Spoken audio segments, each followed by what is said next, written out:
চৰকাৰে এটা সিদ্ধান্ত লৈছে যে আয়ুষ্মান ভাৰতৰ কাৰ্ডত আমি সেইবিলাক বেমাৰহে নাৰ্ছিং হোমত যাব পাৰিম যিবিলাক ক্ৰিটিকেল চৰকাৰী হস্পিটালত সম্ভৱ নহয়। তেনেকুৱা আমি 300 প্ৰচিডিউৰ প্ৰাইভেট আৰু চৰকাৰী নাৰ্ছিং হোম দুইটাতে ৰাখিছো।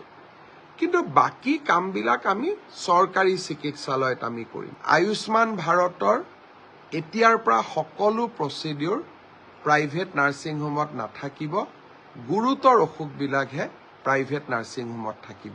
আমি প্ৰাইভেট নাৰ্ছিং হোমবিলাকতো খুলি দিয়াৰ বাবে চৰকাৰী চিকিৎসালয়সমূহে বিভিন্ন ধৰণে ক্ষতিৰ সন্মুখীন হৈ আছিল আৰু বহু সময়ত দুৰ্নীতিৰো বিশাল অভিযোগ আহিছিল। প্ৰত্যেকটো পৰ্যায়তে যদি আমি প্ৰাইভেট নাৰ্ছিং হোমবিলাকত সৰু সৰু বেমাৰৰ চিকিৎসাৰ কাৰণেও যাওঁ, তেওঁলোকে বেমাৰটোৰ চিকিৎসাৰ কাৰণে আয়ুষ্মান ভাৰতৰ কাৰ্ডখন লয়, কিন্তু লগত আৰু বহুত অতিৰিক্ত টকাও লয়।